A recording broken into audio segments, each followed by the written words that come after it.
இயேசுவே, என் பிள்ளை இந்த போதை பழக்கத்தினால அடிமையாக இருக்கான்ப்பா. எங்களுக்கு வேலை இல்லைன்னு நினைக்கிறீங்களா? இயேசுவை மட்டுமே நோக்கி கூப்பிடுங்க. நீங்க அவரிடத்துல நீங்க கூப்பிடுறப்போ அவர் நமக்காக இறங்கி வந்து அந்த இடத்துல ஒரு அற்புதத்தை செய்வார்.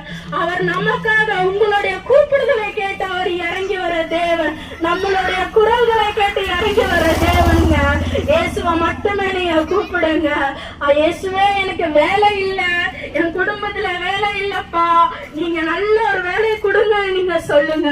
இயேசுவானவர் உங்களுக்கு ஒரு அற்புதத்தை செய்வார். இயேசுவானவர் உங்களுக்கும் ஒரு வேலை வாய்ப்பை கொடுப்பாருங்க. உங்க கணவன் மனைவிக்குள்ள சண்டைகள் இருக்கிறதா? கடன் பிரச்சனையால இருக்கிறீங்களா?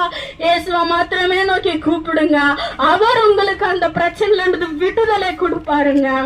என் கணவருக்கும் நிரந்தரமான வேலை இல்லாம தாங்க இருந்தோம். நாங்க நிரந்தரமான ஒரு வேலை இல்ல, நிரந்தரமான ஒரு சம்பளம் இல்லாம என் கணவருக்கு வெயில் அடித்தா மட்டும் தாங்க வேலை இருக்கும், மழை நேரத்துல வேலை இருக்காது. ஆனாலும் நாங்க இயேசு கிட்ட மட்டும் தாங்க கேட்டோம், அப்பா என் கணவருக்கு நிரந்தரமான ஒரு வேலையை கொடுங்க ஏசப்பா. என் கணவர் 6 மாதம் வேலை இருந்தா 6 மாதம் வேலை இல்லாம வீட்டுல இருக்காரப்பான்ட்டு இயேசு கிட்ட மட்டும் தாங்க நான் கேட்டேன். இயேசுவானவர் இன்றைக்கு நிரந்தரமான ஒரு வேலை இல்ல, சம்பளத்தை ரெட்டிப்பான நன்மையில கூட்டி கொடுத்திருக்காருங்க.